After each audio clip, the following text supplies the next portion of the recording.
Olá, meu irmão, minha irmã, a paz de Jesus, o amor de Maria, que Deus abençoe vocês. Então, no vídeo de hoje, nós queremos conversar sobre a liberdade interior.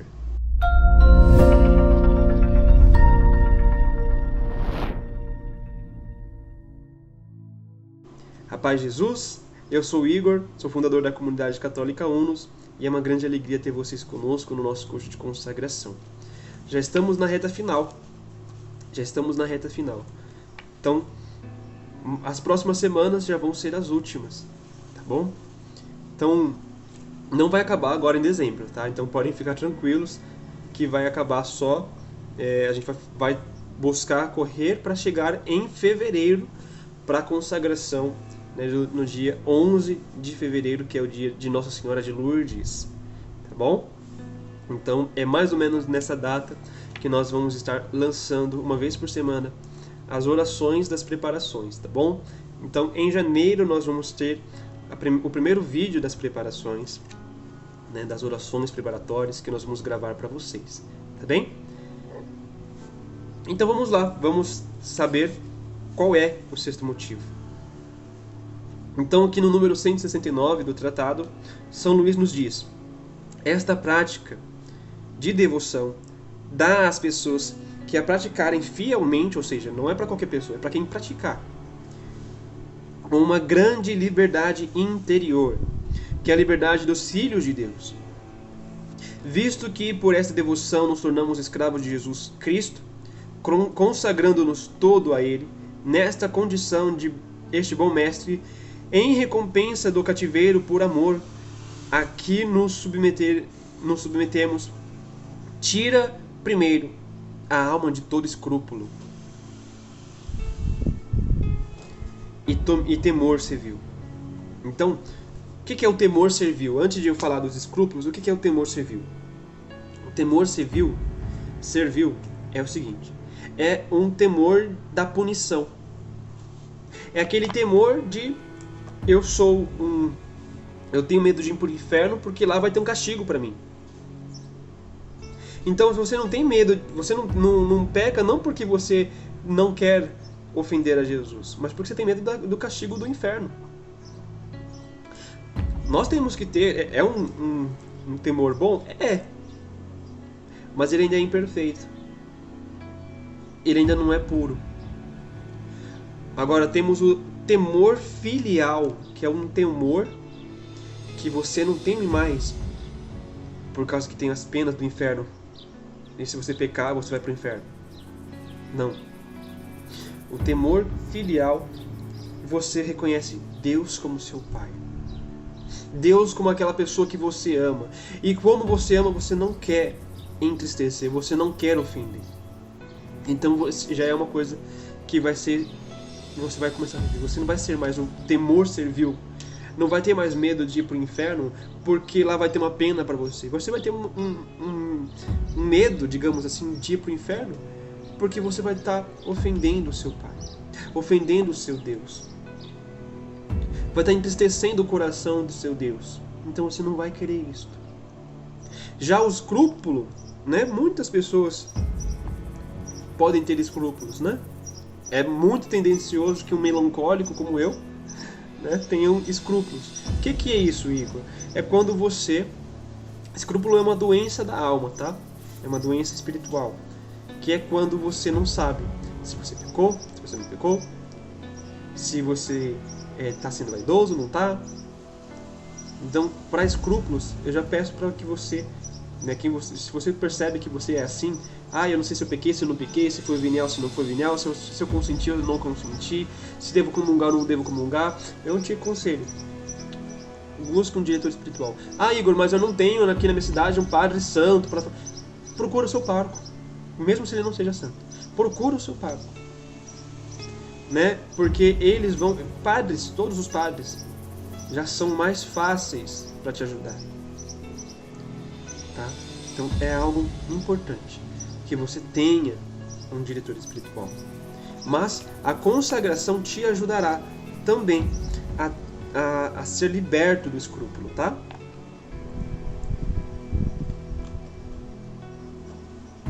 Segundo, alarga o coração por uma santa confiança em Deus. Então, aqui está o segredo. Por que ele vai ajudar contra o escrúpulo? O escrúpulo basicamente é uma desesperança. O temor serviu também. Né? Você não tem medo, porque se eu pecar vou para o inferno e vou ser condenado, vou ser torturado. Então é uma falta de esperança na misericórdia. Quando você tem aqui uma esperança no amor de Deus, uma esperança em Deus, quando você reconhece Deus como seu Pai, você adquire para si as condições de filho. Então você começa a vivenciar, a reconhecer: não, Jesus, eu sou pequeno mesmo. Em breve nós vamos fazer uma formação sobre o amor misericordioso de Jesus, que é o nosso carisma, né? O carisma da nossa comunidade. Experimentar, viver e amar e espalhar o amor misericordioso de Jesus na sua divina humanidade. E em breve nós vamos fazer uma formação sobre isso. Talvez uma consagração ao amor misericordioso. Inclusive, até tenho um livro sobre o amor misericordioso aqui comigo, né? Não fui eu que escrevi, mas é um livro muito bom. É um livro que vai ajudar muito, tá? Então, o que nós precisamos entender? O amor misericordioso, ele nos ajuda a entender isso. Nós somos pequenos. Nós somos miseráveis. O pecado só aumentou isso. O pecado só aumentou o abismo que já existia entre nós e Deus. Por quê? Porque Deus é Deus, Ele é Criador, nós somos criatura. Deus é tudo. Ele é pleno. Nós somos limitados. Nós somos finitos.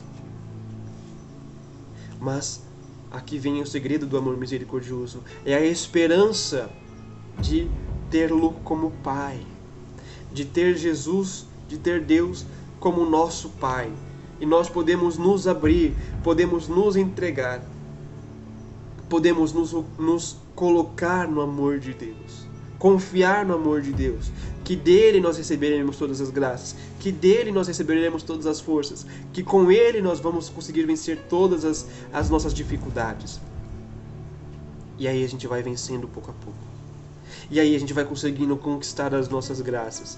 E aí a gente vai conseguindo se tornar santo.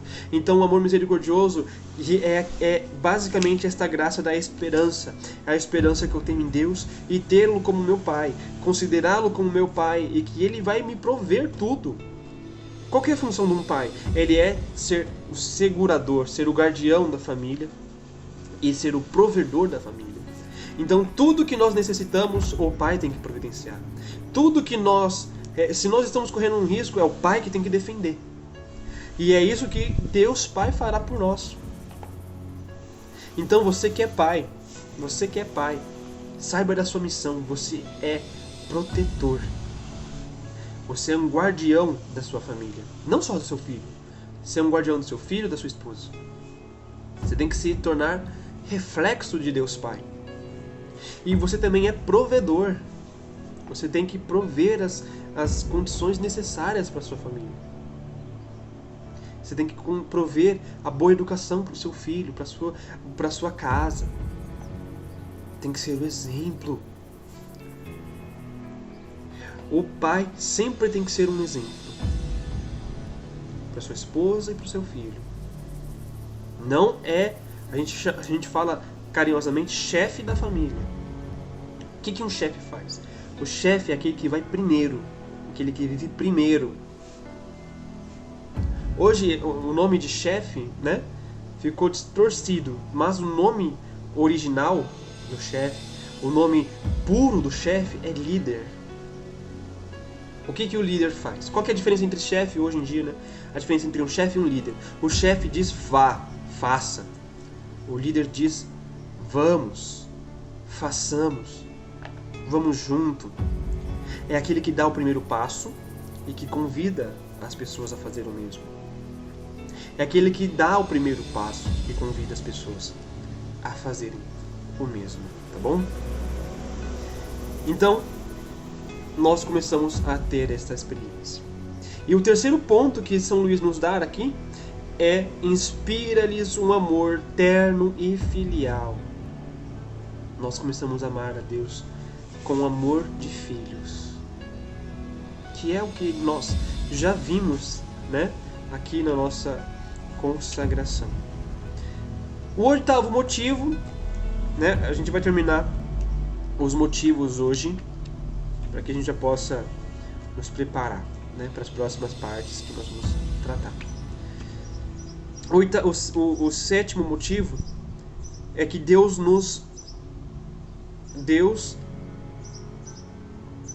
ainda pode nos levar a abraçar esta devoção. São os grandes bens que por ela nós receberemos,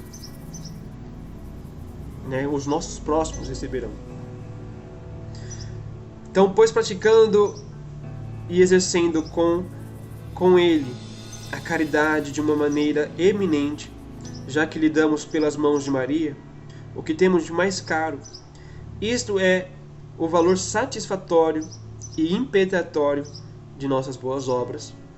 Se você não lembra dessas palavras, eu te convido a você voltar a alguns vídeos onde nós falamos sobre isso, tá? Sem executar o menor dos bons pensamentos e o mais leve sofrimento. Consentimos em que tudo que adquirimos e que havemos de adquirir de satisfações seja até a hora da morte empregado conforme a vontade da Santíssima Virgem, a conversão dos pecadores ou a libertação das almas do purgatório. Amados irmãos, então isso aqui é algo divino, é algo essencial para a nossa vida. O que o São Luís está dizendo aqui? Igor, eu não estou entendendo, o que é que você está dizendo com isso? São Luís está nos mostrando que nossos familiares vão ganhar com essa devoção. Sejam eles estando vivos, sejam eles estando no purgatório, quem vai ganhar são os nossos parentes. São os nossos familiares. Por quê? Porque quando a gente faz uma oração, quando a gente faz algum ato de piedade, os valores satisfatórios são levados para Deus. É dele. A graça é dele. Então a gente entrega, a gente oferta. E ele vai dispensar por quem precisa, pela conversão das pessoas que estão pecando, pela santificação das almas, pela libertação das almas do purgatório. É ele quem vai fazer. Então, digamos, você recebeu uma indulgência plenária. Deus pode aplicar sobre sua alma se ele quiser. Mas ele também pode aplicar sobre algum parente seu que está no purgatório e nem sabe. E você nem sabe. E ele tira essa pessoa para você. Você não vai ficar sabendo agora, só vai ficar sabendo quando estiver no céu. Então imagina quando você chegar no céu e encontrar aquela pessoa que você tanto ama, e ele fala assim: meu filho, minha filha, meu irmão, minha irmã, muito obrigado, porque suas orações me libertaram do purgatório. Que lindo que vai ser. Vai ser algo realmente grandioso para os nossos corações. Oitavo motivo. Essa devoção é um meio admirável de perseverança. Então aqui ele coloca, né? De certo modo, nos introduz nessa devoção é construir um meio admirável para perseverar na virtude e ser fiel. Então, se você quer ser consagrado para a Virgem Santíssima, entenda que é um caminho para que você possa se tornar fiel a Jesus. Como se explica que a maior parte das conversões dos pecadores não sejam duráveis? Então, por que nós vemos tanta gente que se converte na igreja, que vem para o nosso grupo de oração, que vem para as nossas comunidades, que vem para isso, que vem para aquilo, mas passa pouco tempo e já some de novo?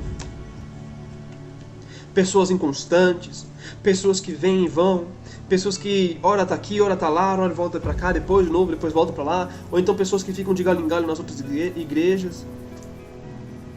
Por que é tão inconstante? Por que não é tão durável?